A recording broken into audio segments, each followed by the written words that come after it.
आपको अपने दिल के दर्द सुना रहा हूं मैं, जिस दर्द से शायद मैं बहुत ज्यादा तकलीफ में हूं। और वो दर्द जो मुझे दिया है ना, उसका दर्द सुनिए कि मैं क्या क्या दर्द आपको सुना रहा हूं। और वो दर्द मेरे आज दोहा कत्तर में सुना रहा हूँ। दोहा कत्तर आके तहरा संगे खिंचावल फोटो फाड़ दे, तहरा संगे खिंचावल फोटो फाड़ दे। जहिया आई बारात तो डोली में गोली मार दे।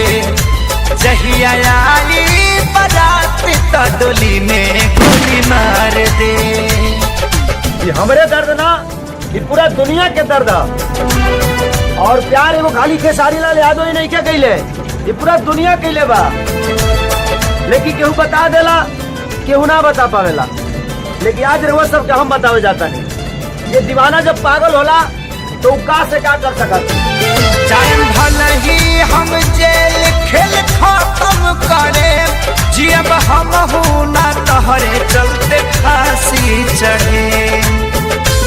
और वो दर्द के कारण केहू और ना, सिर्फ लड़कियां होती हैं। भले ही हम जेल खेल खत्म करे, जियब हम ना तहरे चलते फांसी चढ़े। सोचल सपना, हाँ, सोचल सपना के आगी में जार दे। जहिया आई बारात तो डोली में गोली मार दे। जहिया आई बारात तो डोली में गोली मार दे।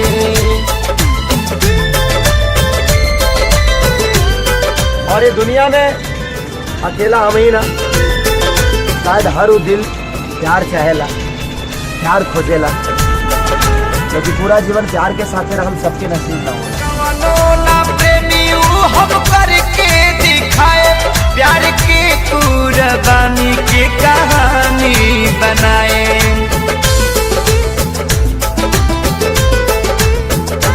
कैलस कवनो ना प्रेमी हम करके दिखाए, प्यार के कुर्बानी की कहानी बनाए। तोहरा मारो के, हाँ, तोहरा मारो के सजावट बिगाड़ दे। जहिया आई बारात तो डोली में गोली मार दे।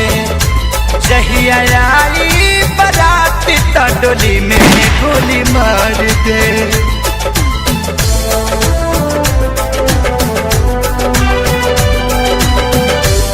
और ये आशिकी में सिर्फ बर्बाद भलाऊ जो हर चीज से भूल के क्योंकि आपन मान ले।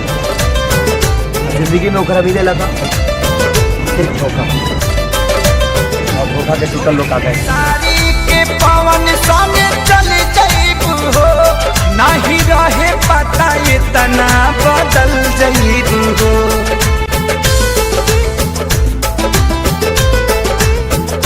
छोड़ खेसारी के पवन संगे चल जाइबू हो, नहीं रहे पता इतना बदल जाइबू हो।